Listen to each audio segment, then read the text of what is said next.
Welcome to the Ferris Love Podcast, Single Not Stalled, Pursuing Sanctity in Your Singleness. This podcast is for Catholic women who find themselves living the single life, whether it by choice, vocation, or circumstance. Here we believe that this time is not just a waiting period, but a season rich with purpose, growth, and grace. Join your hosts, Monica and Katie, two sisters navigating the single life from different perspectives as we dive into conversations about faith, friendship, professional growth, and finding joy in the everyday.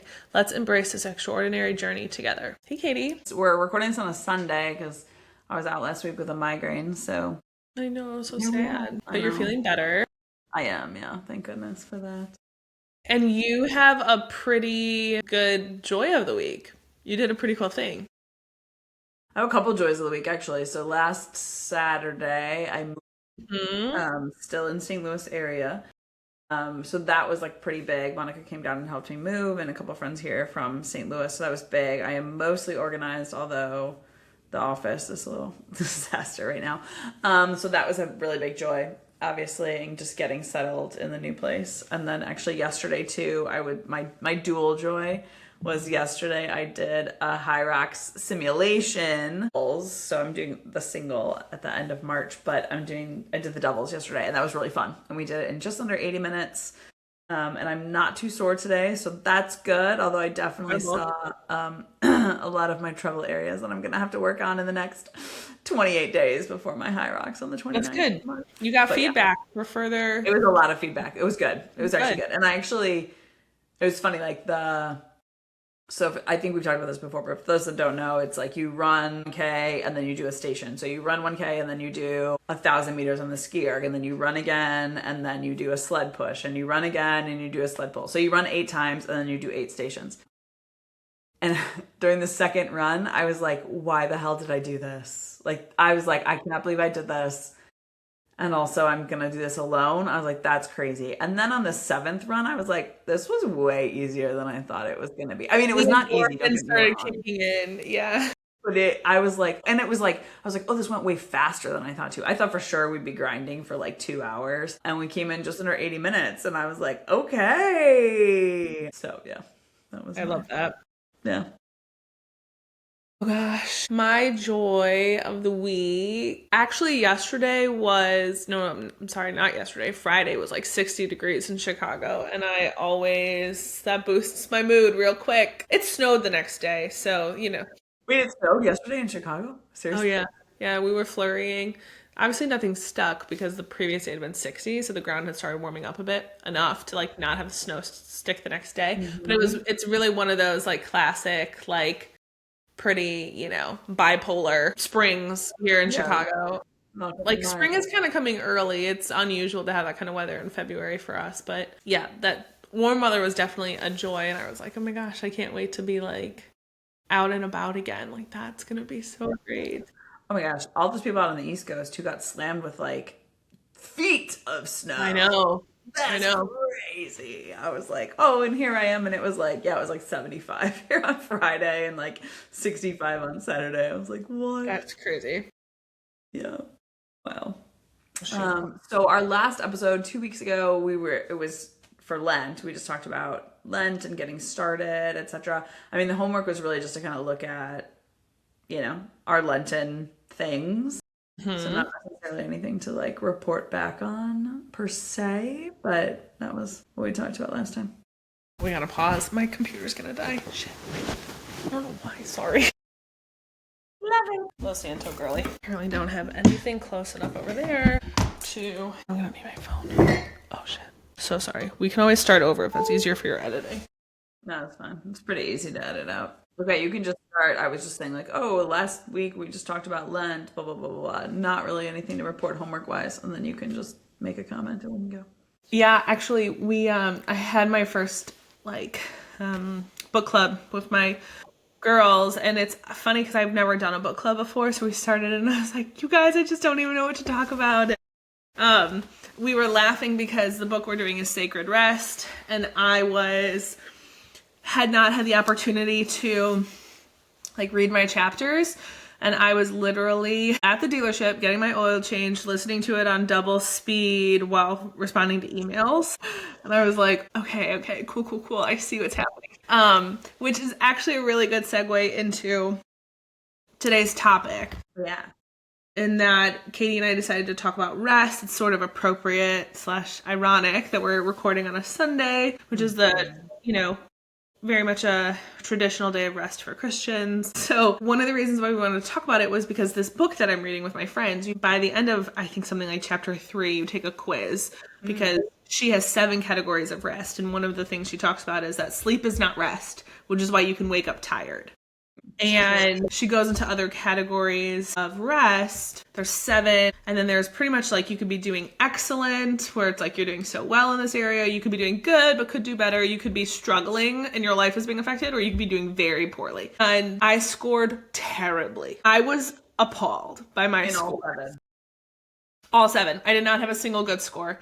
I had 2 scores that were decent, where it's like, okay, you're doing well. You could do better, but you're okay. And 5 of them were, this is bad and you need to reevaluate. And I was like, oh my gosh. So I sent it to some other people that I know, Katie being one of them, and said, hey, I'm fascinated by this. Take the quiz. And so you did, Katie. I did. I'm like looking at my scores right now on my phone. So it's out of 35. I think 35 is the highest is like the highest, like the worst you can get.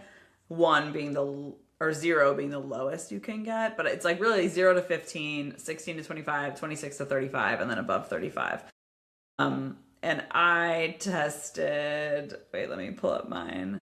I tested really high on everything except for 1. Yeah, you had a really good score in one area. Yeah, I had 1 really good score, and then everything else of mine was 27 or higher. I laugh. I shouldn't laugh because it's clearly not great. So I think before we share our scores or share some more about it, maybe we can talk about the 7 categories that she kind of breaks it up into, because I think this is also really interesting, because it's true. I think very often we think of rest is just like sleeping well or getting enough sleep. And while that's certainly a large part of rest and being well rested, it's really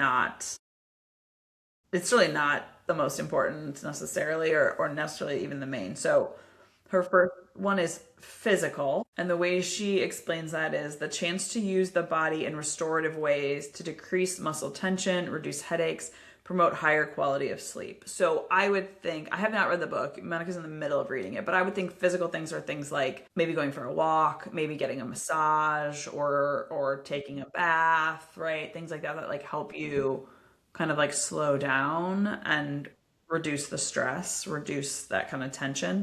Mm-hmm. That's the first one. The second one is mental, the ability to quiet the cerebral chatter and focus on things that matter. Mm-hmm. I wondered, as I was doing this and I was looking at that, I was like, I wonder if the mental, well, particularly for women, since men do have a space in their brain where they just think of nothing, which is like so fascinating to me. But very few women have that. And I wonder if for women, especially this mental score has gotten higher over the last 10 years with social media. That like, not only are we constantly like running through things that like we said or like we did or whatever, but then we're also running through all the stuff we saw online and the way we interacted or the way we didn't interact or the way that other person interacted and like all of that kind of stuff. Anyway. Yeah, interesting. Yeah. And I mean, I don't know, I haven't gotten to that chapter in the book where she talks about like, what is this and what does it look like in our life? But I could imagine that everyone is likely, we talk about this a lot in regards to women in what we would call mental load, and that women often carry a higher mental load than men. Not always, but our ability to sort of like compartmentalize or to let go or kind of be just like present, zone out, be present is difficult. And I imagine that with the increasing demands of our society, it is harder for women. Yeah, absolutely. Or just harder for everyone in general to just separate or to be present, essentially. Because that's what I'm hearing, right? The ability to quiet the mind and focus on things that matter, aka like the present. Yeah, that's true. Number 3 is spiritual, the capacity to experience God in all things and recline in the knowledge of the holy. I actually really like the word recline in the knowledge. I thought that was a really interesting kind of like nuance to understanding that. Because like people often say to me, actually today, the priest said to me when I went to confession, like, okay, like make sure you just rest in the Lord. And I'm always like, okay, great. I don't even know really what that means. I mean, I do, but in general. But I was like, oh, this kind of like recline in knowledge, like recline in the Lord, I think is a little bit more of a like action verb. That seems a little more, I don't know, approachable, but yeah, there's something peaceful about the word recline and tender. Like there's just something like it's giving like a hammock vibe. yeah. Where you're just like, yeah. That's true. Okay, number 4 is emotional. The freedom to authentically express feelings and eliminate people-pleasing behaviors. I think this is big. I think this is also, we've been talking about this a lot, obviously off camera or off screen, but like certain families grow up in a very emotionally attuned household and certain families grow up in very not emotionally attuned households. We grew up in a not emotional household. But I lived with someone once who grew up in a super emotional household. And we would like laugh about like the different experiences we had and how like ideally would be like somewhere in the middle of the two of us because they were so emotional growing up and her parents were so emotional and there were tears all the time. And like in our family, there was none of that ever pretty much. So, that emotional rest. 5, is that 5? Yeah, 5 is social. The wisdom to recognize relationships that revive from ones that exhaust and how to limit exposure to toxic people. I'll be curious when you get to this section in the book, but one of the things that I think is interesting here is it doesn't say like the ability to only hang out with people who fill your bucket. Mm. Like it's the wisdom to recognize, right? Those that revive versus those that exhaust, and then you have to just limit exposure to toxic people. But I feel like so much of current modern, I don't even know what it's called, therapy talk, not really therapy, but is like just cut all the toxic people out of your life, like, and just be done with it all. And like that's not necessarily what it seems like she's saying here, but more like you have to acknowledge that like if I'm going to be with this person, it's going to be really exhausting, and so maybe I need to limit the amount of time I have with them rather than this like drastic. But it depends obviously on so many factors. Yeah, there's a lot of factors that go into play with that one, and I will be curious to see like what she sort of. So I'll also be curious as like a therapist to see what she says about it, because sometimes people are toxic because like they're toxic, and you need to recognize. Like I say to like little kiddos all the time, I'm like, please don't be friends with everyone. Like we kind of grew up in this mentality a little bit in the 90s era of like we're friends with everybody, and I think what really was meant by that is like we're kind and respectful to everybody, but we're not don't be friends with everybody. And a huge part of the emotional part, what I think is really interesting, is the emotional and the social. A lot of them require a really strong self-concept and self-knowledge. Like, I know myself well enough to know why you're not healthy for me. I saw this reel recently of this guy who had lost a significant amount of weight. And as he was talking about how he lost that much weight in 1 year, one of the things he said that finally kind of did it for him was cutting out toxic people in his life. This pattern of he would tend to overeat when people weren't kind to him, or he'd go out with this group wanting to be in the in group and all they were doing was drinking. So he's 5-6 beers in. How many calories is that? And then of course you're hungry and you're ordering Domino's on your way home or stopping at Mickey D's. And so thinking of that is like hurting you in a really holistic way, like not just and the emotional responsibility there, or the social responsibility would be to understand the effects those people have on you and then how to best approach them. Yeah. And I think like you were saying, like it takes a lot of introspection to be able to notice these kinds of things. And I think like kind of constant introspection to like leave a party and take a moment and be like, how am I feeling right now? And like, why is that? Like, am I feeling like energized and excited? And it was because of the people I was around. Am I feeling exhausted? If I'm feeling exhausted, why is that? Was it because of the environment? Was it because of the people? Was it because of a specific conversation I had? Right? Is it because I stayed longer than I should have? And if I would have left an hour ago, I would have been, like there's so many things that we can kind of look at to kind of feed this and kind of, consider it. But this is We have one more, and then you and I can kind of get into the areas that we did well at. But social was my number one, which isn't too surprising. I've always been an extremely social person. I scored the best in this area, but because I think I've always been really aware of the friends that what I would consider like give me life. Like I call them my zero energy friends. They require nothing of me. Like I can simply be in their presence, and like I'm like loved in that existence. And then there are other friends where for various reasons I have to be a little bit more on. Sure. Like they may be the very introverted friends, and I've taken on this very extroverted role, and the expectation is that I bring entertainment. Or they're friends of a particular, I don't know, group, and that's how they want to be, and so I show up as that person, right? And we kind of hold different masks and personas, and that, you know, it's helpful to sort of ask yourself, like, who are the people who are zero cost friends? Like, it costs you nothing to be around them, and then kind of go up from there, right? Yeah. And who are the people who are costing you the most, and why? Yeah.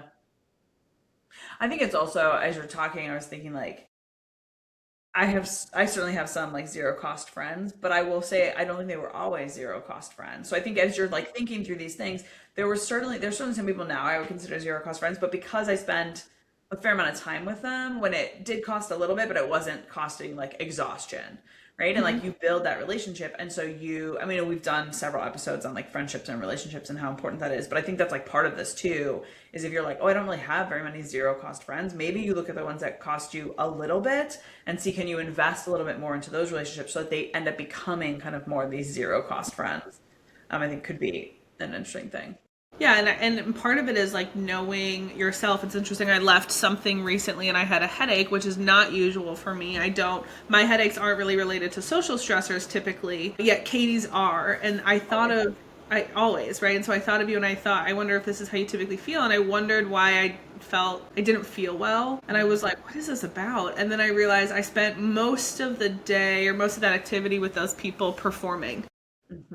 That I sort of had to kind of play a role and wear a mask that I wasn't fully comfortable with. And it's not them, it's me, right? It's just a particular season in my life and what was expected of me, and realizing like, oh my gosh, like the work there sometimes is to be like more honest and authentic with yourself and with those people. It's not that those people are costing you anything. Sometimes we're not like brave enough to be honest or authentic. And sometimes a lot of times people can meet your needs. And if you're willing to go there with them.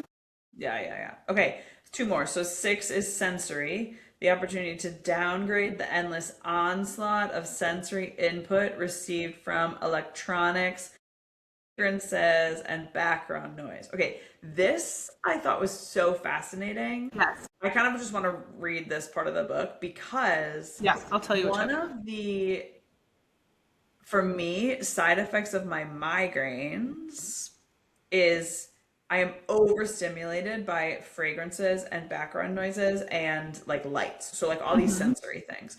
So if I am starting to get a headache, well, if I'm about to have a migraine and I don't actually know that, like if I haven't paid enough attention to my body, I will often, if I can cue in, will notice, oh, I'm starting to smell things more strongly, or these lights are starting to bother me more.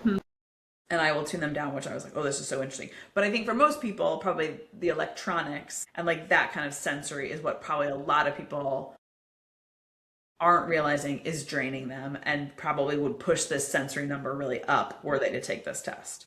Well, I think this is the perfect example of a very modern problem that we've created for ourselves, because I was thinking about this and I've been talking to a lot of people about like, you know, why are people struggling so much today? Are we weaker? Are we just, what is this? And I think it's that we've actually created a world that works against us instead of us working with the world. And so, you know, sensory rest is a new thing. And with all advancements come a fallout, right? Like every pro, there's a con, and we cannot anticipate the fallout. It doesn't mean that the progress of industry was bad or wrong. It just means we didn't anticipate the fallout. How could we? And now that we know, we have to adjust accordingly and say, okay, listen, we need more breaks and rest. Our eyes are not made to look at screens. They're made to look at nature, and we're not looking at nature. We're not meant to like have all of these fragrances like going. I thought about this the other day because I was like, I put lotion on, my hands were dry. It had kind of a scent, and then I did my hair and the primer had a scent, and then the hairspray had a scent, and then I thought about putting my perfume on, and I was like, good grief. No. It's just too much. Like, it's just everything is scented and flavored, whereas like that was not the case before. And if we think about, we're on our screens all the time, then we're on our phones, and then we're on the TV, and even if we're not, then we're like talking to people, or we're going for a walk with a podcast in, and the amount we overwhelm and flood our system doesn't actually give it a chance to regulate. I wonder too, though, like, I'm sure there are, like, certain people who, like, these things don't bother them as much as others, right? Like, I was thinking this, like, last night, I had friends over to play a game, like, we played Ticket to Ride, and I have overhead lights that I never turn on, and then I have a lot of, like, lamps and, like, other little lamps, so I turn all of those on, because I like that kind of lighting. It's still a little bit dim or whatever, and two different people were like, I can't see the board well enough. Like, aren't you going to turn lights on in here? And I was like, oh, what you mean is the overhead light. Which the overhead lights bother me. They just always have bothered me. But they were like, it's so dark in here. And I was like, oh, this is so fascinating. Like, you clearly are not as, like, attuned to light or triggered. Or it could also be an age thing. Like, I don't know. But, like, I was just like, oh, this is so fascinating. Like, probably some people score well in the sensory because they like also their just body isn't as attuned to things as some other people who are a little bit more sensory simulated, whatever. I mean, it depends on so many things. I mean, I even think the nervous system book you and I listened to about this time last year talked about the fact that there are different levels of sensitivity. You know, there are some that are, you know, like I don't know, like what was the analogy? Like an orchid that will die very easily. It needs very precise conditions to survive. And then, you know, like a freaking, I don't know, pathos that can just survive in any condition. You can starve it for weeks and it'll come back to life. Yeah. So I will have you know that I have 2 orchids that I've been working really hard on, and both of them are about to bloom again after I thought they were dead. Proud of you. So, anyway, okay, and the 7th of these is creative, the experience of allowing beauty to inspire awe and liberate wonder. So this one surprised me. Although if I stop to think about it, I understand it, because I think deeply to our core, to our anthropology, we're made for beauty. Mm-hmm. We were created, and we weren't created to work. We were created to like relish in beauty. And that wasn't how the cards played. Oh, but I found it interesting that if we lack this, we're not as rested. Like, I thought it was interesting that she added this as a category. Yeah, it's funny. Like, I think we were made to work, right? But that work wasn't supposed to be hard. That was like the hard thing, part of it. But I think also, if you look at like work in the beginning, like Adam and Eve, like work was creative. Like, name the animals. That's a creative work endeavor that Adam was given before the fall, right? Like, so we were created to work, but I think our work had a much more creative endeavor. Even like gardening and planting and being a farmer, like those things are like kind of creative endeavors where you're like putting yourself into it and you're like pulling things out, like you're creating in a certain extent, right? But yeah, this one is so interesting because I think this is one of the things that I realized in 2025 is like lacking, and like, and I feel like I'm a pretty creative person overall. Like, I like doing kind of crafts and whatnot.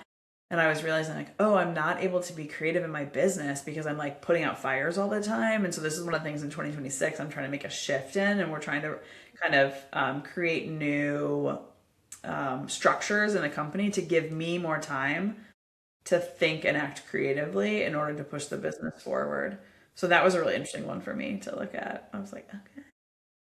It is interesting. Yeah, it's in the little book club that I have. I think this one was the one that people... So I'm curious about what she says about this one when we get to that chapter. But that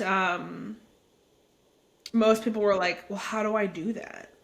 Like, what do I do to like experience beauty and or the kind of that creative side? And I think that we do have to kind of think a little more creatively with that.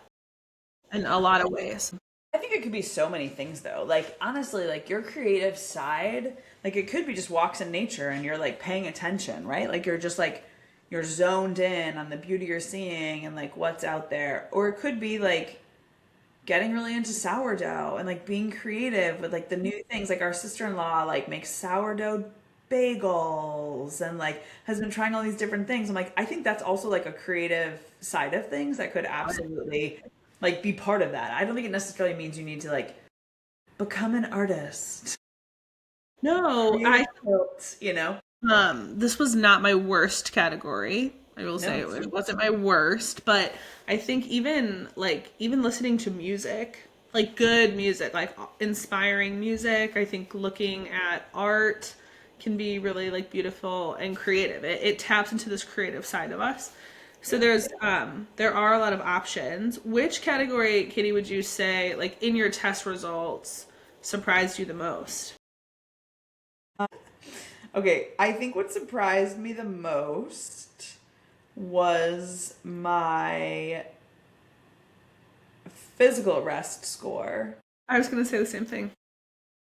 So my physical rest score was a 27, which if you hit in between 26 and 35, it says you are feeling the effects of the lack of rest and need a change. But I think I was thinking that because I feel like I spent 2025 trying to physically rest.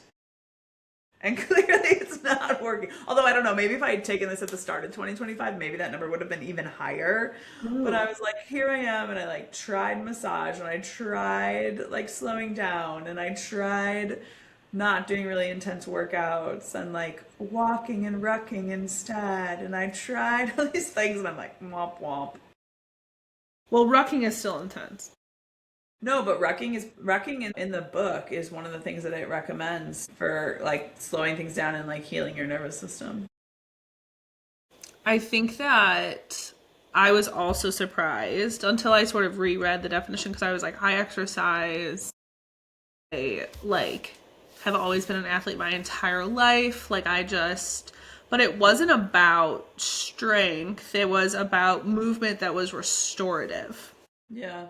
And I was like, oh yeah, it's like I do nothing. It's like 0 to 100, where it's like I do nothing and then I like kill myself for 45 minutes in a CrossFit class. It's like, no, your body is just being like whiplashed around, so sore, so this, so that. And that actually slowing everything down and going for walks and all of these things. But I was like, oh, it's interesting how sometimes we think we're doing things that are healthy or restful or restorative for us that are not. Like we think we're being productive in an area and then we come to find like that's actually not what we meant by that and that's not what you need. You're like, Well, and like I was surprised mine score was so it was certainly not that was actually one of my lowest scores as a 27, but I was surprised it wasn't lower partly because I have been super disciplined about my sleep for the last 5 years, I would say. And I've gotten to the point where I pretty much go to bed and I wake up at the same time naturally every day. And I've worked really hard to get there. So I thought for sure this score would be lower. And it wasn't. But it's true. Like sometimes you think like all these things. And again, it doesn't mean that like your CrossFit workouts are bad necessarily, right. but I think it's good to know like that isn't actually going to help your physical rest score. Like you might need to work in walks around the pond by you instead. Right. Not instead, but in addition, In or addition, that yeah, like where is your recovery time and where is your rest time? Because if you're saying I'm going to grind and I'll rest when I sleep, like this is the point, like you're mistaken. That like naps are not necessarily rest. Your 8 hours of sleep isn't necessarily rest. Like yes, you need 8 hours thereabout to sort of be healthy. But if you imagine all 7 of these categories are all supposed to be restored and your whole body is supposed to reset within that 7, 8, 9 hours of sleep, no way. It's not happening. And which then I think just makes me look at things differently because sometimes I think we see rest as just not doing anything. Right? Where we're just like, I'm just gonna sit here. Or I'm just gonna take a nap. I'm just not gonna do anything. right. What she's explaining is that rest are really restorative practices in all of these categories, and that we need to do things to get that result. Yeah, it's not just like numbing out in front of Netflix or on your phone, or even just sitting on a couch, like staring off into the distance isn't always necessarily going to be what the rest is that we're looking for.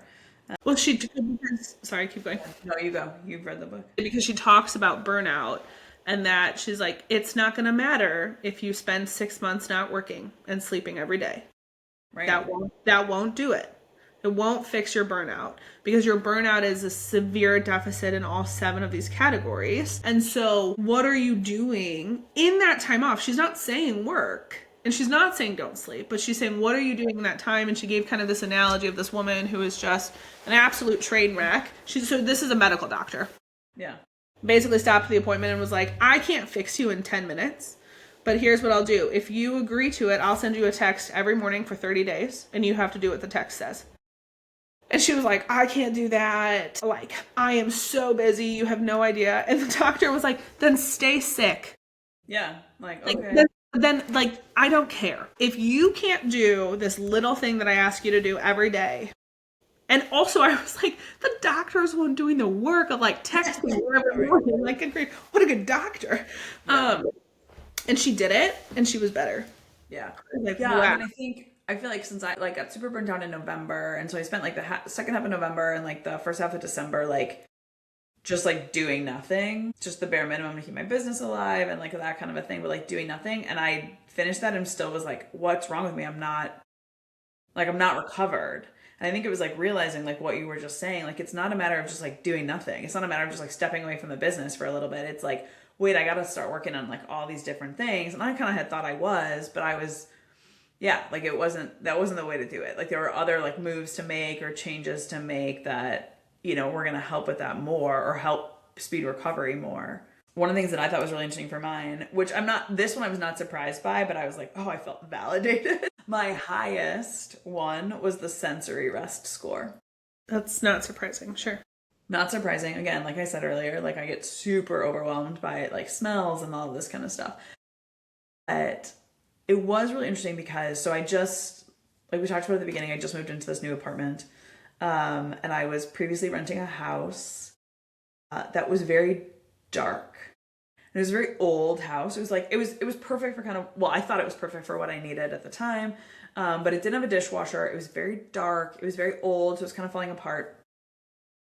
And now I moved into a new place that's very light. It's very airy. It's all brand new. I mean, so new. I accidentally washed my laundry with the instruction manual of the washer and then dried all of my things with the instruction manual of the dryer and the washer. That new. Honest mistakes. That'll get you. Honest mistakes. But you know what I've realized? The last couple mornings I woke up and I like wake up to this, like, it's just brighter. It's lighter. Everything is new. And I was like, oh, like I don't think I realized until I was out of that environment how much the darkness of the house, but also the like falling apartness of it was impacting me. Sure. And I was like all those little sensory things that you're like taking in. And like, that's why today, like a friend was like, do you want to get together and like just watch a movie and like do a matinee this afternoon? And I was like, I would love to see you, but I know I need to put my office in order so that the rest of this week can like flow. And I was like, can we just brain check for next weekend? Like, this is stressing me out, this disaster that I'm sitting around right now, you know? But I think it's like, again, it's like being able to take a step back and be like, what is happening right now? Like, where am I at? What do I need to do? Maybe that's getting rid of stuff. Like we have this family friend who does these 40 bags in 40 days for Lent. And every day you pitch a bag of something, and it could be a small bag, it could be a big bag, but like that I think could be a game changer for people, especially if your sensory stuff is really high, just getting rid of stuff so you have less process through and, you know, that kind of thing. I don't know. I mean, I think that's like, I mean, we all like to kind of like joke that, who was it? Steve Jobs, that wore the same exact outfit every day. And it was like, it is mental clutter. And I think we like poo-poo that and we're like, ha ha ha. Like, but it's true. There is something about how much space is taken up in our minds with things that don't actually matter. That we've convinced ourselves maybe this does matter, maybe I need this, or I want this, or like a temporary purchase for like a temporary high to then add more issues. And so I think that's just interesting. I would say, because we're coming towards the end, we're running long on this one, but I think we could make this a numerous part series. But the one of my highest, which is no surprise to me right now where I'm at, and Katie's gonna like chuckle, but one of my worst scores was the spiritual rest. Homegirl did not do well in that category. Not at all. Did not do well. This is where Monica and I vastly differed. That was my best category. Well, and like you scored like a what? Like a 16, 15? Like you were 15. like healthy. Yeah, a 15. A 15, you were like healthy. But you know what? Again, I was thinking about it and I was like, but I think if I took this in the beginning of December, I would have scored much worse. Sure. Because December, I was like in that burnout. I was like, I don't know what I'm doing. I'm like, I'm blowing up. Like, I don't know what's happening. Like, and I think that, I don't know, it's also making me think like, with you scoring really high on that and me scoring low and whatnot, I also think there's like seasons of our lives. Yes. These things are always going to be changing. It's not like, oh, I'm going to work really hard on this and I'm going to get it all. And like the next time I take this test, like everything's going to be fine. And like, it's going to stay that way. No, like we have seasons of life in which we're working through this or we're working through that or we're, and like, that's how it goes. Well, I think because what she is essentially expressing is that in all 7 categories, rest is a restorative practice.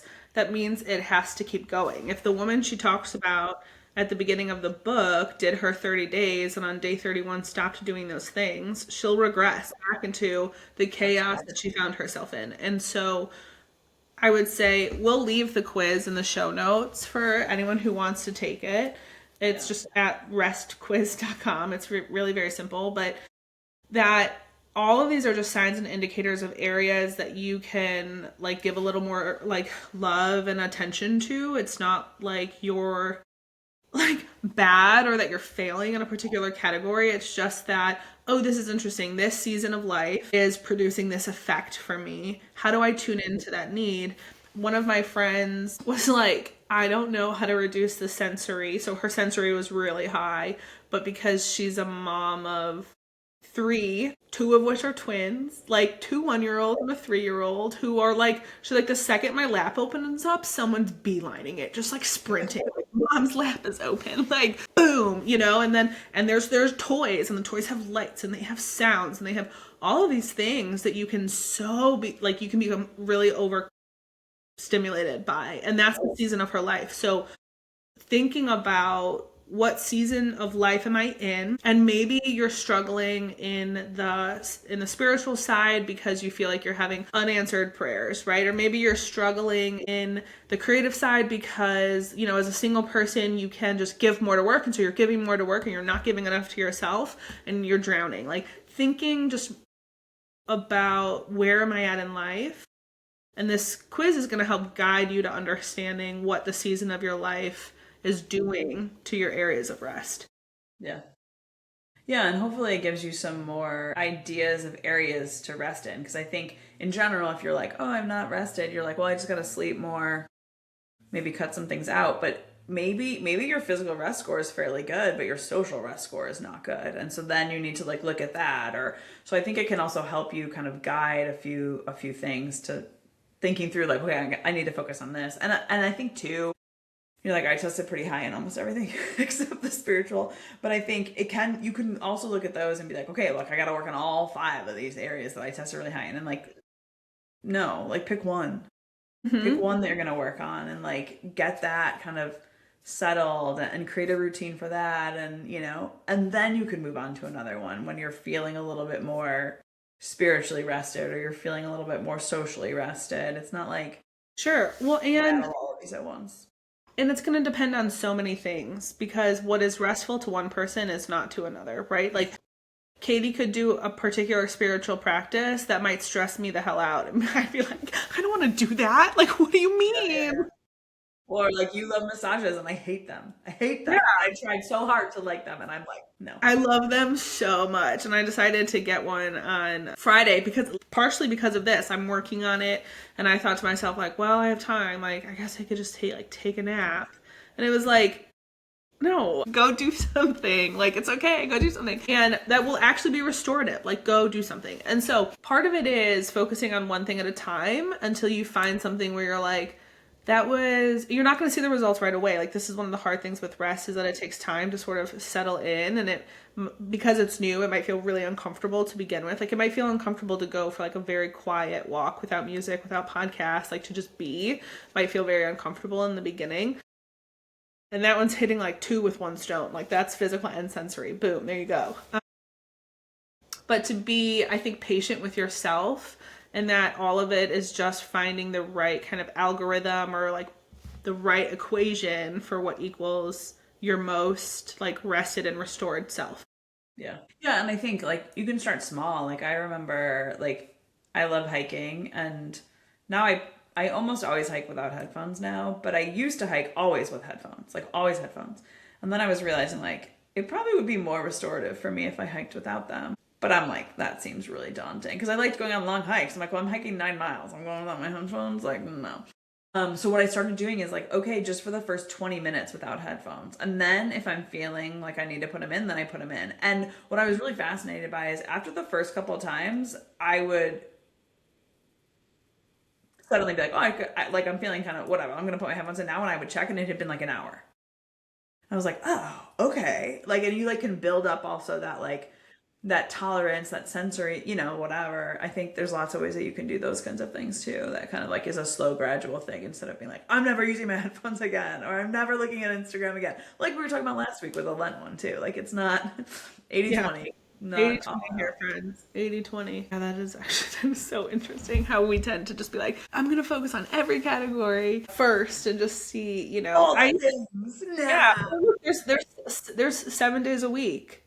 So have a little rest practice each day. Like Monday is physical, Tuesday is creative, Wednesday is spiritual. Like whatever you want. It doesn't matter. I think that this is, also like biblically sound. I think sometimes people think a lot of the reflection I got back from people that we were taught, that I was speaking to about this, was that rest felt selfish.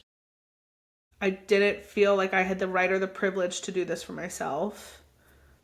I feel as though I have to be productive, or I feel as though I need to be improving myself. We're on this like really weird self-improvement kick as a society. So, well, if I'm doing dishes, I can't just like be present with the dishes and like the water and like focus here. Like I need to be like listening to a self-improvement podcast.